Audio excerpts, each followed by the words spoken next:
Hey everybody, this is Gynocentrism Watch, and I would just like to make a short video before releasing my video about BreadTube. I want to address something that seems to be a problem in the right. Conservatives such as Carl Benjamin and Steven Crowder and some other names who I probably won't mention think that gynocentrism is perfectly acceptable in the conservative movement when it has much more power and influence in the left. Now, maybe it does have a significant power base in the right when it comes to trans-exclusionary radical feminism. However, I do think that if we are going to be conserving anything worth keeping around, we need to purge this tendency within the right as much as possible.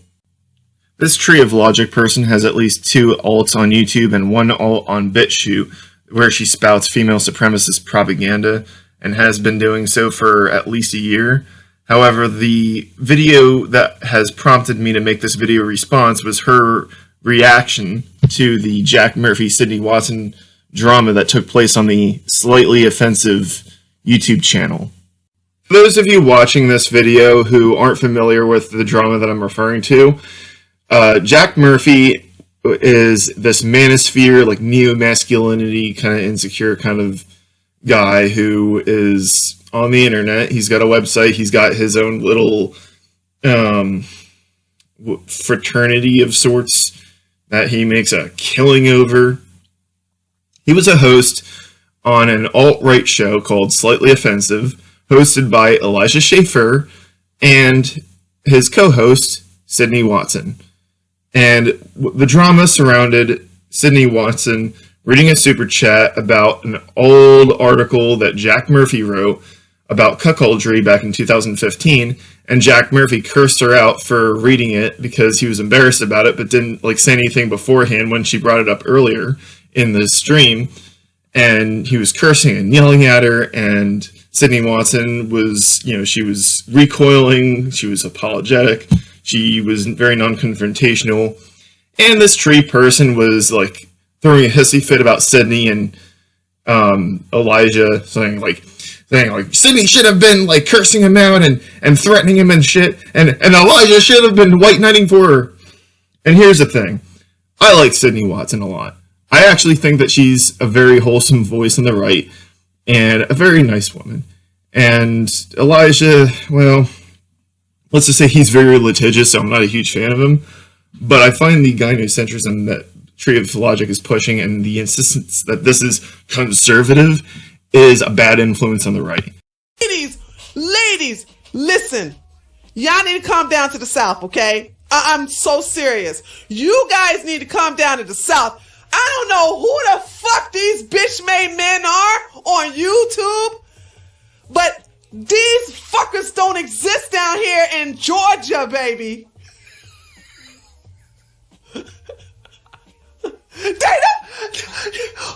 You talk like that shit around my male friends, okay? Or any man down here, they will check your bitch ass, right? Sydney did nothing wrong, and Elijah just sits there and let the shit happen. We don't need that.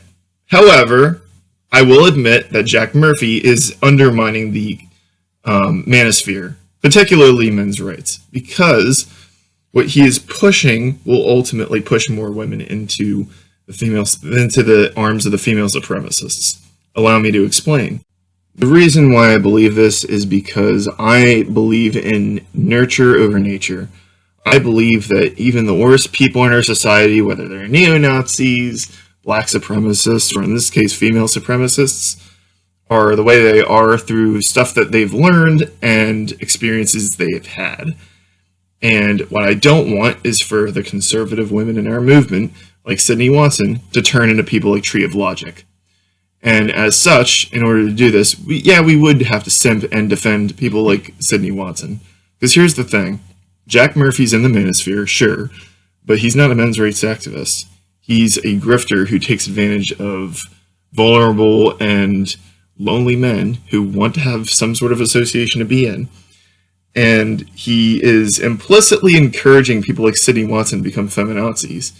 And I've seen posts written by women on the internet that they were trying to appeal to the men's rights or MGTOW types, and they get treated like garbage, and then they turn into female supremacists, or they'll fall into the arms of the female supremacists because that's where they're safe. Because the female supremacists, they're going to be very aggressive towards those types. And considering that society is against men's rights in general, we don't really have the numbers to get away with this sort of thing. If you're a men's rights activist and you don't like the way Jack Murphy is undermining what we stand for, then we need to be engaging in rhetoric that is effective, that promotes our values, that points to issues that are hurting our society and pointing to positive solutions. And more importantly than all of those things, running for office in either political party and winning elections and then legislating justice. People like Jack Murphy, people like the anti-woman MGTOWs, they are actually kind of hurting everything that the men's rights activists stand for. And yes, I know, I used to be a MGTOW myself, or at the very least associated with their communities. I've kind of distanced myself from them for two reasons. Number one, there's a lot of racist white supremacists in MGTOW who I don't want to have anything to do with. And the other is they have a tendency to be anti-woman in general, whereas I don't hate women in general. I just hate female supremacists, feminazis, whatever you want to call them. And the way I see it, the way we promote people like Sydney Watson, who I'm subscribed to on YouTube because I like her, is we have to engage in classical conditioning, where we condition women to be more like Sydney and less like Tree, who is the stereotypical angry black woman. I gotta understand, and I know some of y'all like, what is it? What is it about bitch-made men that seem to grow so much on the right? Tim Pool, Elijah Schaefer, who else? Who else is a bitch-made man? Yeah, I'm like, how come we don't have a Jocko over here on the right? How come we don't have a C.T. Fletcher on the right? How come we don't have those type of men over here?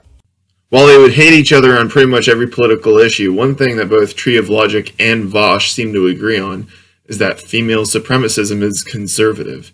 If you believe that a sex or a gender is objectively superior to another, yeah, that's a conservative position.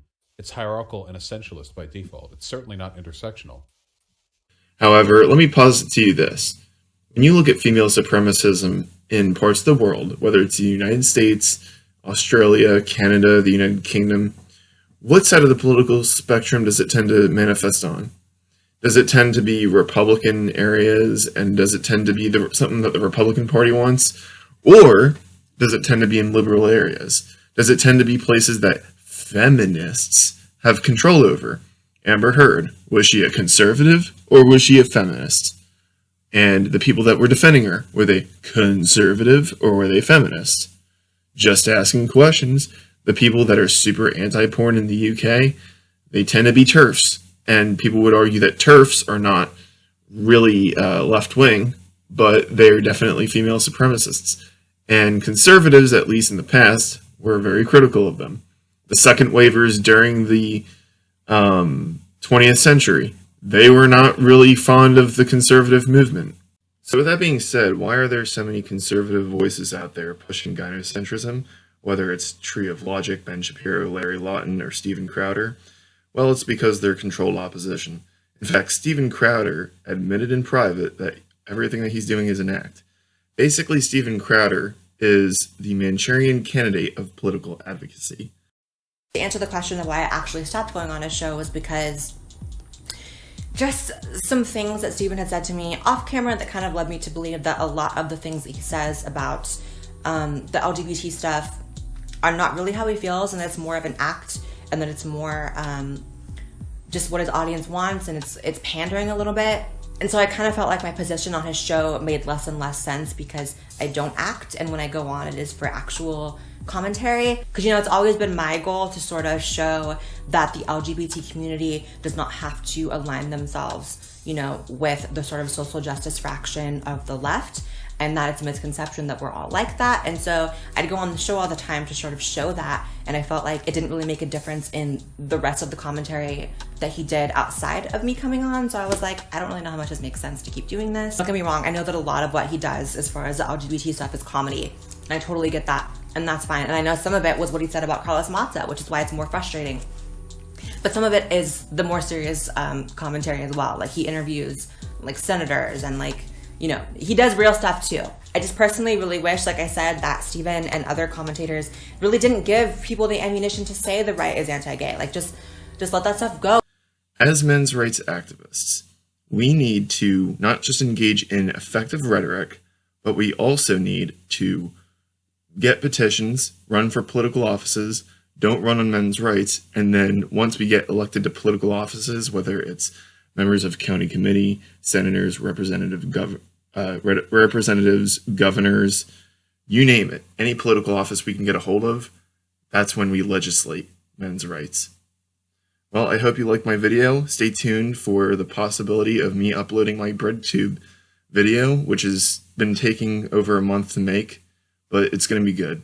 My capture software has been giving me some trouble with severe lag, but it's a video that I've been meaning to make for a long time, and you're going to see why I am not part of the progressive movement anymore.